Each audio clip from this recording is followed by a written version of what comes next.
होता है प्रत्यक्ष इंद्रियों के द्वारा जो जाना जाता है। एक प्रत्यक्ष होता है जो आत्मा के द्वारा, आत्मज्ञान के द्वारा जाना जाता है, एक वह प्रत्यक्ष होता है। जो इंद्रिय प्रत्यक्ष है ये तो परोक्ष है, प्रत्यक्ष तो आत्मज्ञान के द्वारा ही होता है। इसीलिए 5 ज्ञानों में से जो 2 ज्ञान हैं वे इंद्रियों से प्रत्यक्ष है लेकिन वो परोक्ष है। 3 ज्ञान ही प्रत्यक्ष होते हैं, अवधि ज्ञान, मन पर्यव ज्ञान और केवल ज्ञान। ये 3 ही होते हैं जो कि प्रत्यक्ष है। इंद्रियों की बात तो परोक्ष की है। इनको जैन दार्शनिकों ने इन्हें नहीं माना कि ये प्रत्यक्ष है। इंद्रियों की तो बड़ी अल्प सी सीमा है, स्वल्प है, इनमें भ्रम भी है, इनमें धोखा भी है, कितनी सारी बातें हैं। जो सत्य है, प्रत्यक्ष है, वह तो आत्मा के द्वारा जो होता है वह होता है। और जो अवधि ज्ञान, मन पर्यव ज्ञान, केवल ज्ञान है, ये उत्तर विकसित होते हैं। केवल ज्ञान पूर्ण प्रत्यक्ष है। जो तीर्थंकर भगवान होते हैं, केवली भगवान होते हैं, वे तो परम प्रत्यक्ष, सब कुछ अपने आत्मज्ञान के द्वारा समस्त लोकालोक को जानने वाले और वस्तु के सूक्ष्मतम स्वरूप को जानने वाले वे होते हैं। उनके द्वारा पता चलता है। और बंधुओं, ऐसा जो पुरुष होता है उसको आप्त कहते हैं, अर्थात प्रामाणिक। वह जो कहता है वह सत्य होता है। केवल इंद्रियों से जानने वाला व्यक्ति आप्त नहीं होता, पूर्ण प्रामाणिक नहीं होता, व्यवहार से प्रामाणिक है।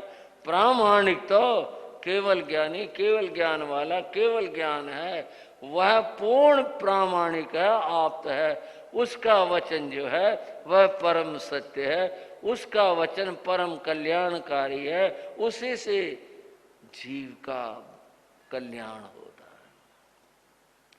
बंधुओं, कल भी मैंने कहा था, परम पूज्य परम श्रद्धेय गुरुदेव योगीराज श्री रामजी लाल जी महाराज की पावन स्मृति में ये हमारा सप्ताह चल रहा है।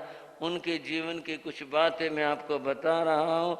आज भी मैं उनकी चर्चा करना चाहूँगा, समय थोड़ा बचा रहा हूँ उनकी चर्चा के लिए।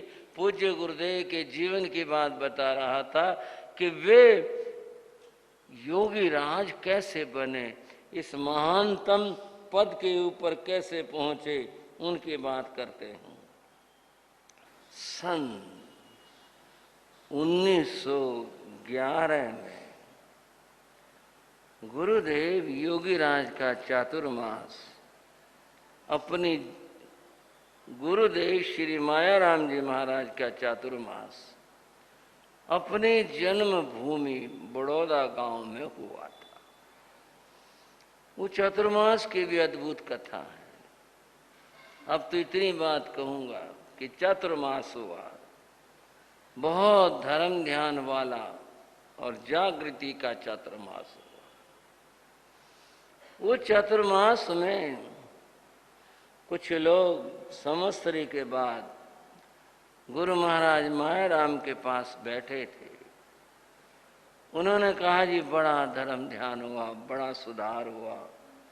एक व्यक्ति ने कहा, अगर आप रामजी लाल को और सुधार दो तो गांव का भला हो जाए। तब उन्होंने पूछा, वे कौन है रामजी लाल? बताया, जी सुखदयाल का बेटा है। बोले, भी कभी लाना उसको? बोले, नहीं जी। उसको कौन टोक सकता, कौन कह सकता, वो तो आप ही करोगे। गुरु महाराज मायाराम जी बोले, अच्छा भाई, कभी मिलेगा तो देखो। संयोग बनता है, कैसे बना? एक दिन गुरु महाराज मायाराम जी बाहर जा रहे थे, उधर से युवक रामजी लाल बाहर से खेतों से घर लौट रहे थे। जहां से वो गली शुरू होती है वहां मोड़ है। ऐसा बुजुर्गों से सुना कि यहां मुलाकात हुई। इन्होंने तो पूरी मंडली ने कसम उठाई थी भाई साधुओं के नहीं जाना, अगर साधुओं के गए तो मंडली हमारी टूट जाएगी, इसलिए कोई नहीं जाता था उनमें से। रामजी लाल कभी नहीं जाते थे, पता भी रखते थे साधु उधर से आते जाते हैं तो उधर से दूसरी गली से आना जाना, उधर जाना ही नहीं। उस दिन आमना सामना हुआ। शिष्ट पुरुषों की बात और दूसरे रामजी लाल की बात मैंने बचपन की बताई कि वो बड़ों को राम जी जय राम इस प्रकार से बोला करते हैं। सामने महाराज को पाया तो हाथ जोड़ दिए, व्यवहार से कुछ नहीं, और फिर बराबर से निकल जाना चाहा। गुरु महाराज मायाराम जी ने देखा, उन्होंने पूछा क्या नाम है, क्योंकि नया सा चेहरा था, पहली बार मिले थे। क्या नाम है? मेरा नाम रामजी लाल। तू सुखदयाल का है? बोले हाँ जी। बात सुन, आना पड़ा, पास में आना पड़ा। हमारा गांव में चतुर्मास है, गांव के सब लोग आते हैं और हमने तुझे कभी नहीं देखा, तू कभी नहीं आता। मेरा जी ऐसा ही है, खेत क्यार के काम है। बोले और भी तो खेत क्यार के काम करते हैं, मुझे आना नहीं होता। गुरुदेव मायाराम जी ने कहा अच्छा बात सुन,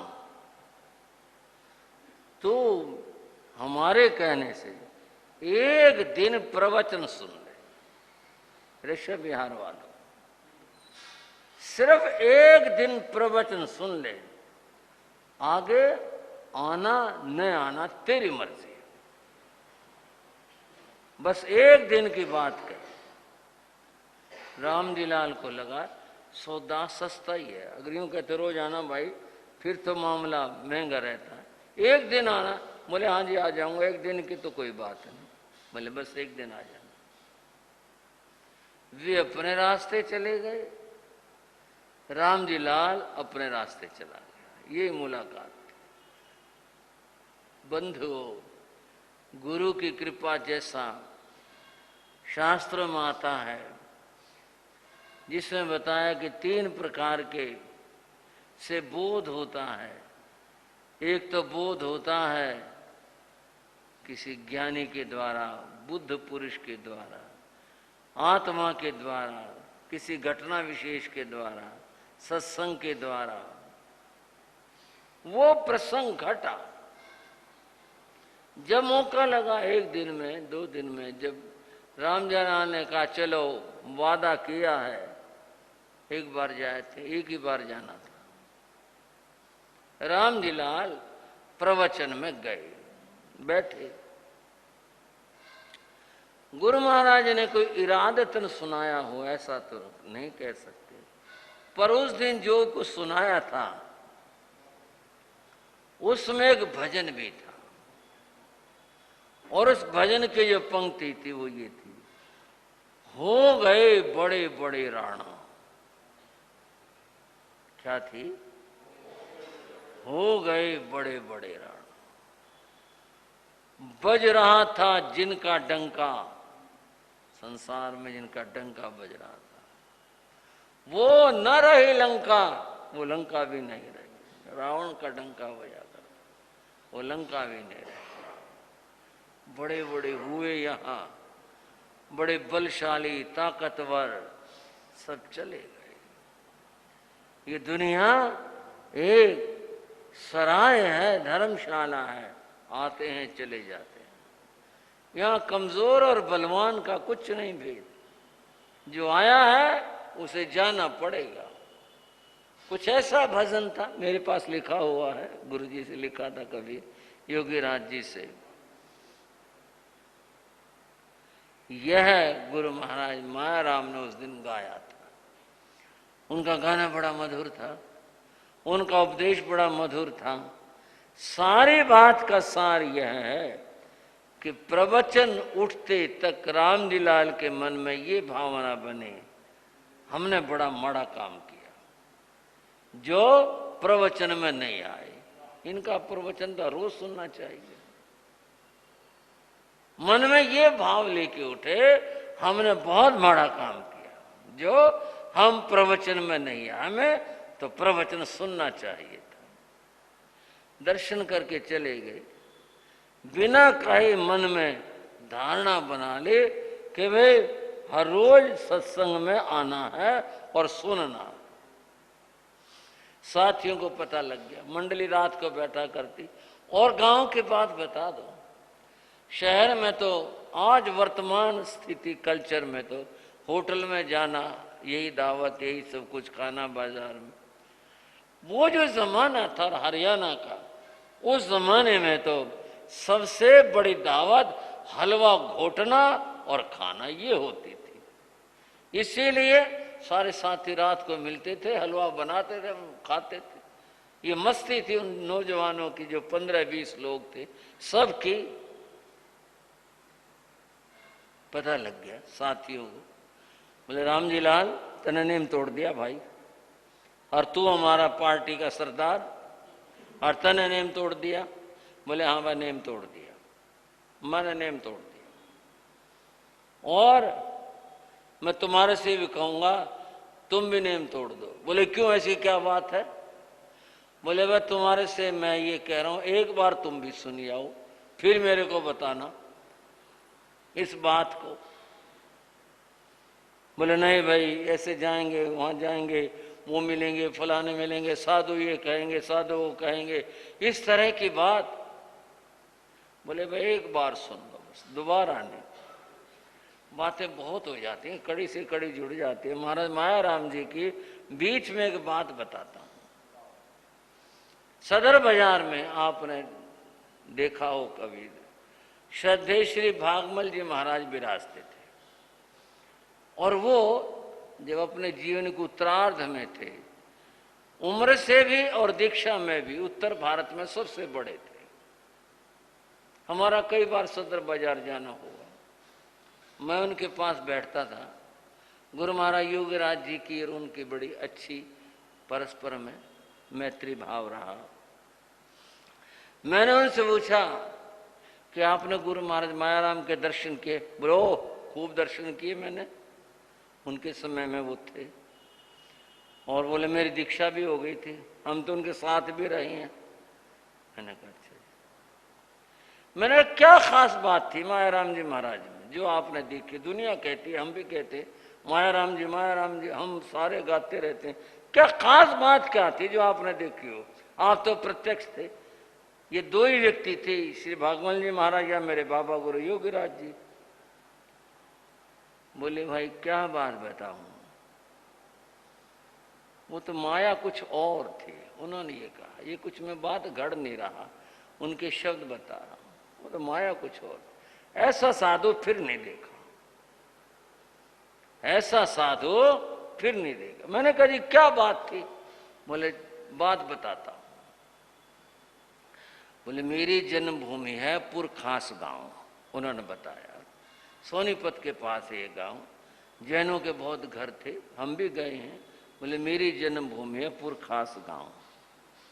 बोले एक बार हमारे गांव में श्री मायाराम जी महाराज पधारे, ठहर गए।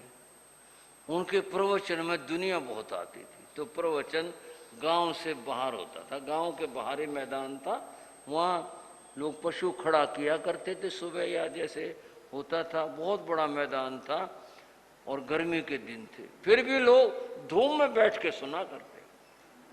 और महाराज के ऊपर या सामायिक करने वालों के लिए उसको खरड़ कहते हैं, वो बड़ा सा तिरपाल होता अनाज रखने का, ढकने का।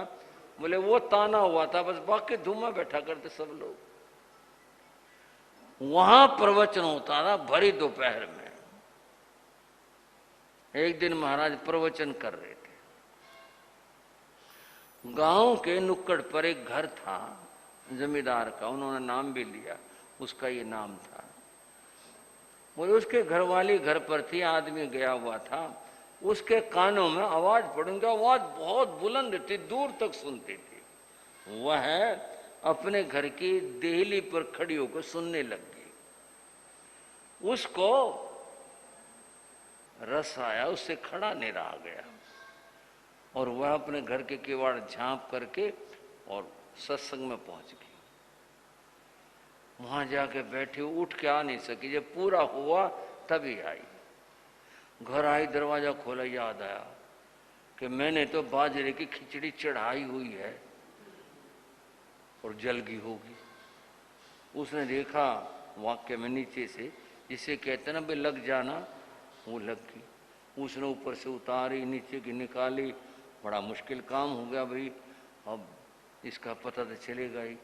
जो कुछ था उसने जो ठीक कर सकती थी उसको करी। उसका पति आया, उसने खिचड़ी परोसी, पहले ग्लास में उसने जोर से चीख के आवाज मारी, खिचड़ी जला दी। वो चुप रही, फिर वो जोर से बोला, कहां गई थी? अब घर में कलेश ऐसे हो जाते हैं। वो बोले, खिचड़ी मैंने नहीं जलाई। और वो तो अपने गांव की भाषा में बोला, जो गाली से दे करके। वो बोले, खिचड़ी मुंह पटिया ने जलाई है। ऐसे कहा उसने। बोले खिचड़ी मुंह पटिया, बोले मुंह पटिया तेरा खिचड़ी बनाने आता है यहाँ? बोले नहीं, उसने जलाई है। उसने बात बता दी कि मैं खिचड़ी चढ़ा रखी थी और मैं चली गई, मैं उठ के आ नहीं सकी। बोले देख क्या बात बनाई है, साधु का नाम ले दिया, मुंह पटिया का नाम ले दिया और पता नहीं कहाँ गई होगी। वो बोली देख बात सुन ले, तो कल मुंह पटिए के सत्संग में चला जा, अगर तू बीच में आ जाए तो चाहे कितना मुझे मार लियो, मैं रुकूंगी नहीं तेरे को, अगर तू बीच में उठ के आ जाए तो। बोला देख ले मैं मारूंगा। बोले मार लियो, आज नहीं कल मार लियो, तो बीच में से आ जाइए।